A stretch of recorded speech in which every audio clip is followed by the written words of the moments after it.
Komodo dragons of today, Manjungosaurus may have taken bites from each other while feeding on a carcass. Look, not very good at sharing, so kids, don't be a Manjungosaurus. Coming up, this large Repetisaurus made it away. This plant-eating dino grew to be 50 feet long. Talk about eating your veggies. Some of the largest non-avian dinosaurs were sauropods. Sauropods would use their long necks to reach leaves in a tree. Now, what animal today also uses its long neck to reach leaves in a tree? A giraffe.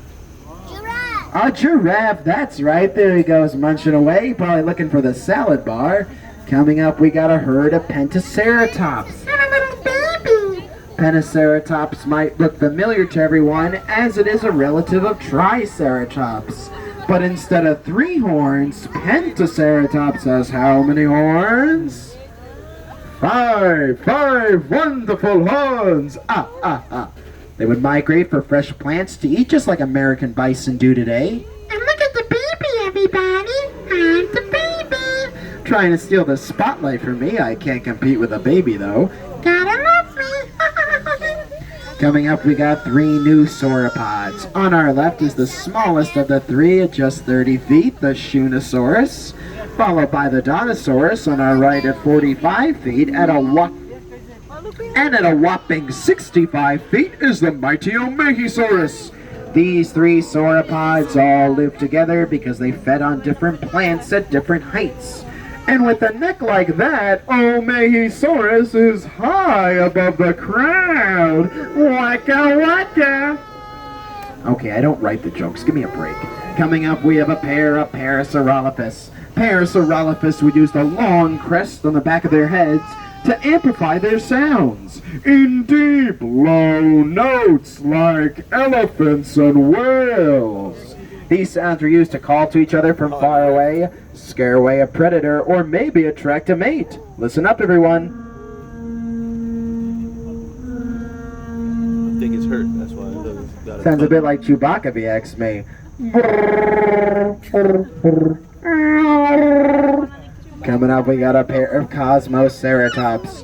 Cosmoceratops would use their elegant set of horns to attract mates. Both the males and the females would use their horns to attract one another, just like many bird species such as hornbills do today. We got quite the love connection over here. Somebody crank up the Barry White. You're my first, you're my last, my Cosmoceratops. That's a joke for the grandparents, kids. It's okay if you don't get it. Coming up, we got a nest. Whose nest is this? It's a Maiasaura nest with 2 Troodon. Looking for eggs to eat. Ow. Maiasaura lived in large groups and they raised their young in nesting colonies. Now, just like flamingos of today, Maiasaura built nesting mounds, incubating their eggs with rotting plant material.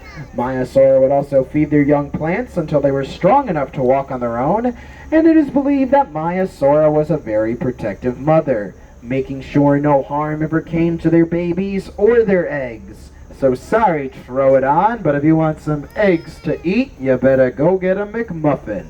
I did write that joke, so thank you, everybody. Your laughter's too much. Please, I'm blushing.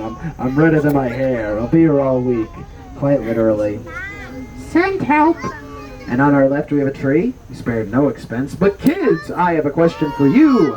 Do you want to see more dinosaurs, or do you want to talk about chickens for the rest of the safari? Tell him. Chickens it is. In 1895, the first ever Chicken Appreciation Conference was held in Albany. Now, Colonel Sanders himself, forget about chickens, can it be? I think it is. It's a battle of the titans. 2 male Tyrannosaurus Rex. Locked in a battle of dominance just like male gorillas do today. Gorillas don't always get along, and T-Rex did not always get along. Fossils show bite marks indicating that T-Rex would fight with each other, biting each other's heads and faces. Yikes! Alright, everyone, on the count of 3, let's all do our best T-Rex roar. A 1, a 2, a 3! Wow, I think they could hear that in Brooklyn. Very nice. T-Rex, king of the dinosaurs. Thank you very much. Coming up next, we got the watering hole, and just like today, watering holes are gathering places of many different species. On our right, we have a large armored tarkia going in for a drink. Now, you might know tarkia's more famous cousin, Ankylosaurus. Both have spikes along their bodies and a club tail. We also have a Gallimimus. Hello, Gallimimus. Say hi to the people. And oh boy, this Gallimimus, he's shaking his booty at us. Guess he's twerking, I don't know.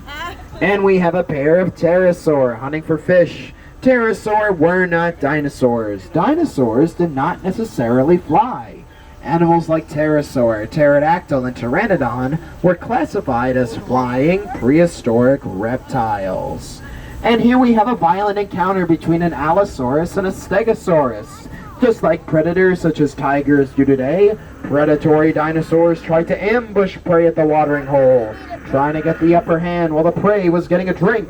But not to worry, everyone. I think Stegosaurus is gonna beat Allosaurus with its spiked tail. Come on, Stegosaurus, show 'em how we do it in the Boogie Down Bronx. 718 representing. But watch out for the Spinosaurus. It had a long, narrow body like a crocodile or a gharial, hunting in rivers and swamps for fresh fish to feed upon. Not the heaviest meat-eating dinosaur, but the longest from head to tail. And he's in the water! There he is! With those sharp teeth and sail popping up, he reminds me of another aquatic predator of today. In fact, I think I hear a song coming on.